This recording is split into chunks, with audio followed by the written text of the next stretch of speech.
Hey guys, JB here from Alpha Wolf Consulting, coming to you today with another episode of Conondale Adventures.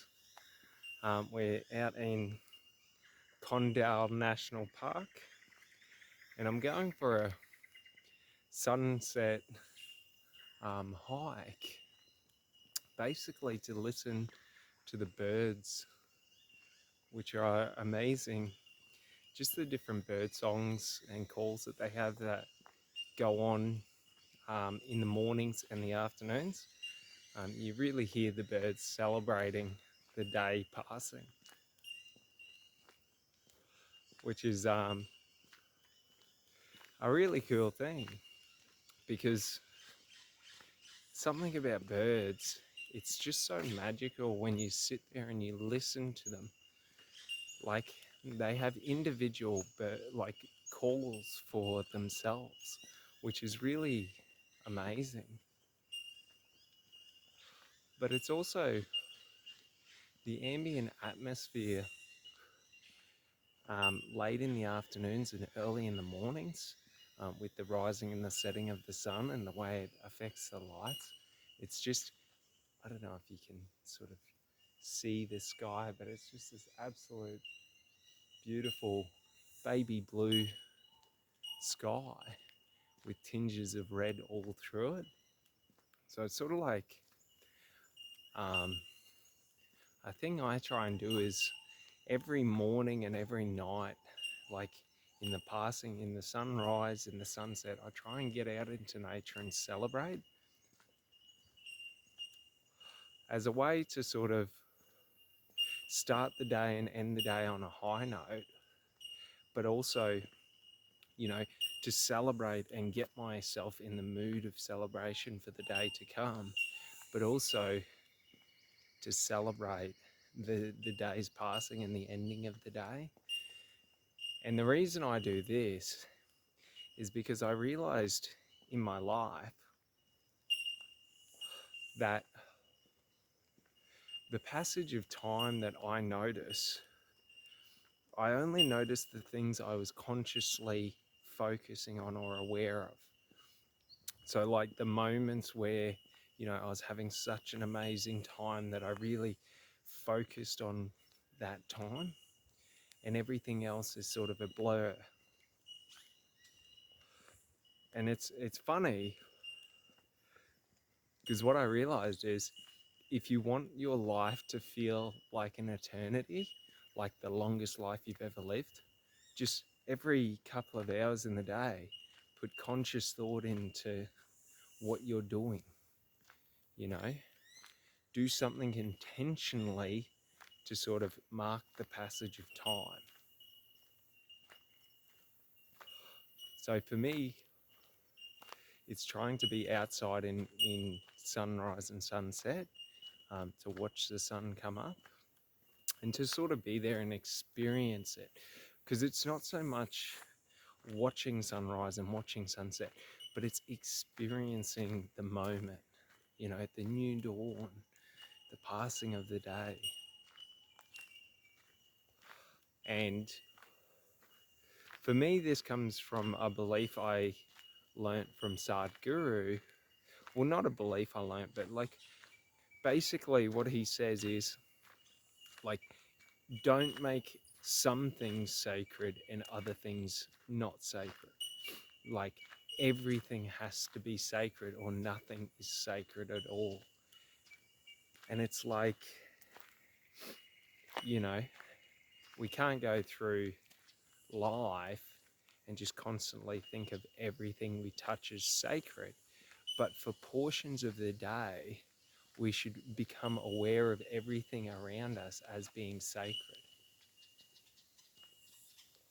So a fun mindful walking meditation that I like to do is basically every tree, because you got to understand, right? Trees, their roots are like a mycelium network, so they intertwine, and the trees, a collective of trees, sort of becomes like a like a neural network, sort of like how our brain operates. So if you think of clusters of trees as being brains, okay, they do hear us, and they do hear our thoughts.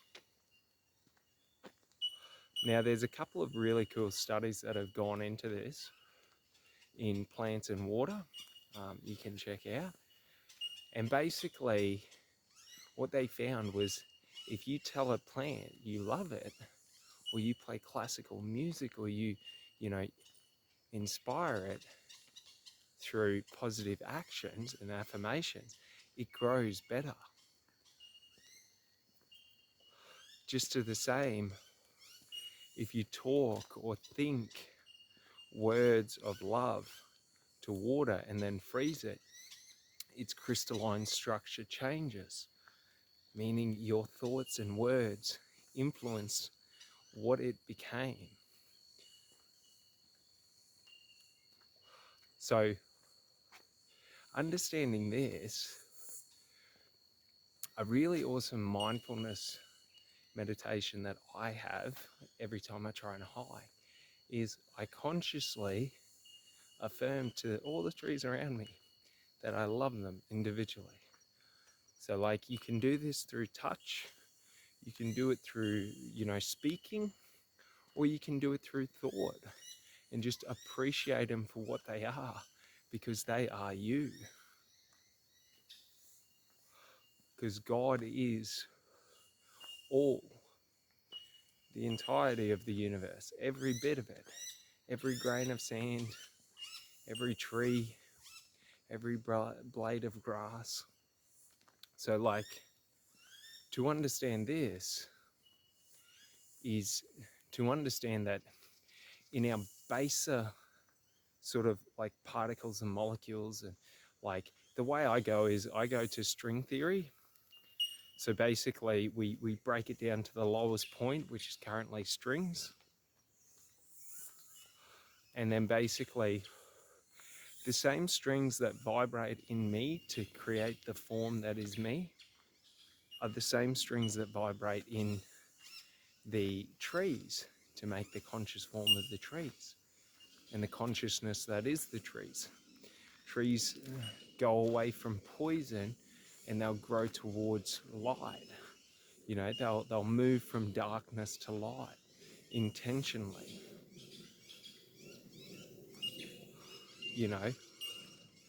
And they're studying at the moment the messaging and the ways that they communicate with one another through different pheromones and things like that.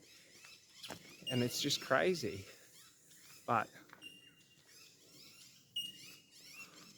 what I really like is a lot of people sort of see nature and the external environment as being against them. When I was in sales, you learn how to manipulate people, and a high understanding in sales, psychology, marketing, or anything like that. So basically any form of communication or understanding communication gives you the ability to manipulate people through the use of communication. But basically in sales, you always want to create allies with people. I can't sell you a product if you think I'm a wanker and you hate me. You'll never buy from me. So like, I like to transfer this thinking whenever I'm in nature to telling the trees I love them, so in hopes that if anything bad happens, at least they got my back. And it's sort of like, it sounds all, up in the air and, off with the fairies. But the funny thing is we can prove it through science. So we are about to embark into the generation where magic becomes a reality. So like, through quantum physics, we will understand how psychic abilities work in terms of like understanding how thought transfers from one individual to another individual. Because we can even see this in, and you can sort of see accounts of it where people were like in the lowest point of their life and they just needed one person to call, and then all of a sudden that person had an urge to just call or drop by or see them. And you can even see it in your life as well when you find times where you're in need and then all of a sudden help arrived. Now, it's not that in every event where you need help, help arrives, because in all events, you have to help yourself. But it's like the energies that like make me alive. So the energies that create life within me, that create my heartbeat, my breath, my brain functions, that energy is the energy of life. So all around us, there is energy. Even right now, the trees would be giving off some forms of energy. The sun's giving off energy. The air is giving off energy. Like I'm giving off energy just by talking.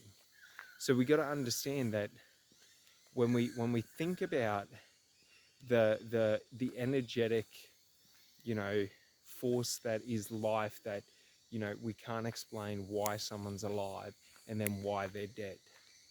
Like we can say that their liver ceased functioning, or they had a heart attack or a cardio attack, not a cardio attack, but like basically they could have had an aneurysm, but we can't explain why they ceased living.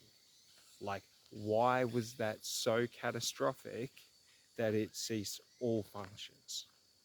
So like we got to understand that,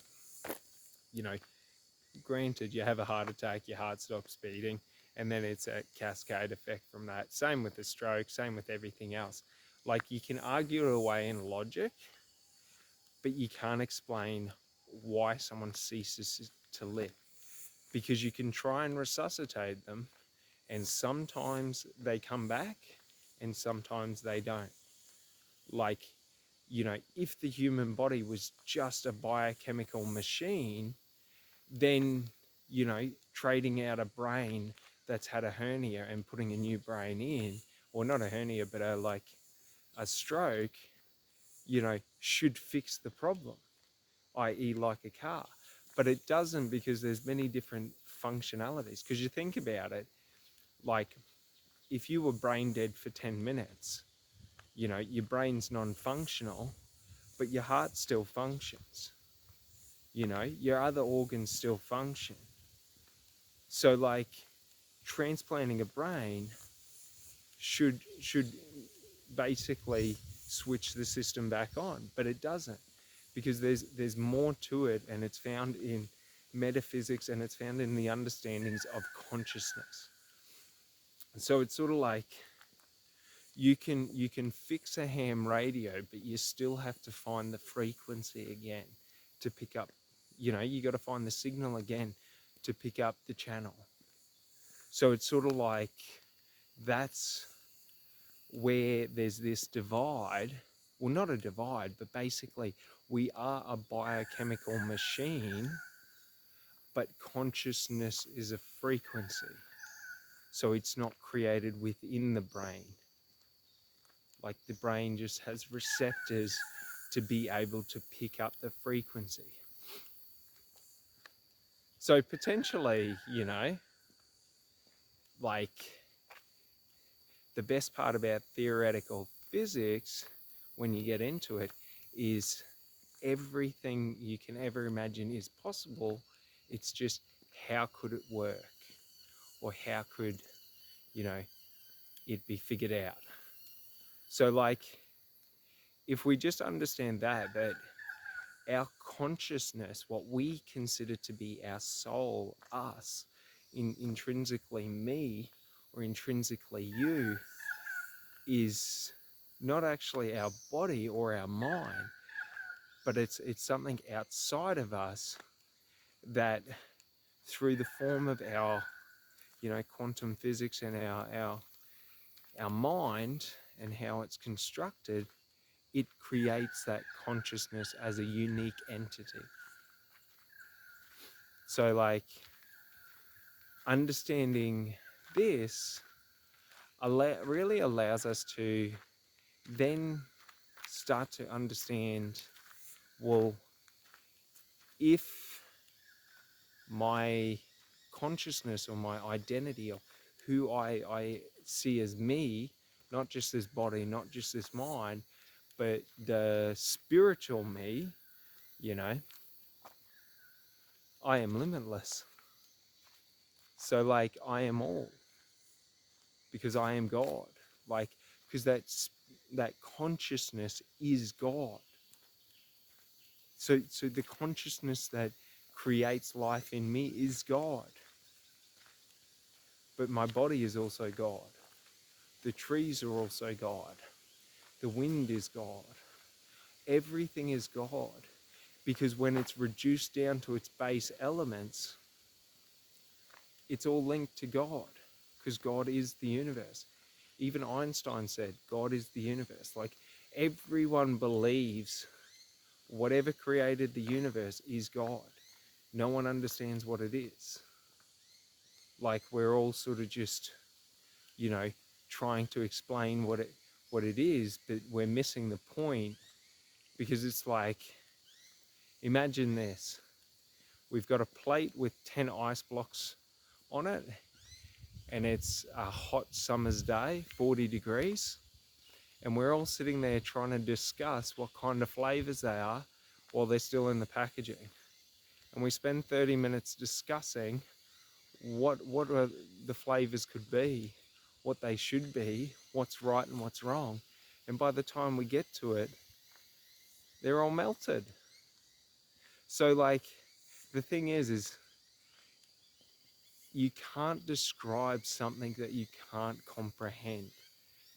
So to be able to like comprehend God or the universe, like we have like images from NASA and scientists and all of that of the universe, but none of us actually know what it looks like outside of Earth. Like, we know what the stars look like, but we don't actually know what it looks like. You know what I mean? So it's sort of like, the easiest way to understand this is if I explain to you how to drive and then sit you in a car, okay, and I don't say a word, you know what I mean? Like, you sort of understand how to drive, but you don't comprehend it. Like, there's so much more. And like, the point isn't to comprehend it. The point isn't to comprehend driving. The point is to understand enough about driving to be competent at it and not kill yourself or others. Like, so like, we don't have to know everything to enjoy what we have. And that's a really important thing to understanding in life, because like, when we understand this, we unlock the potential of our life, because the point of life isn't to understand God to the nth degree to believe in God. It's a choice. But everyone believes in God. Like, it's just how does God manifest itself to you? Is God the people around you, human beings? Like, do you put your faith in humanity, in technology, in science, like in what man can create? Do you put your faith in community, culture, religion, tradition, in what we've done? Like, so it doesn't really matter how I identify with God or what community you sit in the context of like, everyone's right. Like everyone's right and everyone's wrong, because God isn't anything, but it's everything. So if God isn't anything, but it's everything, when I try to label it as just one thing, one aspect, I've now tried to confine it in the third dimension.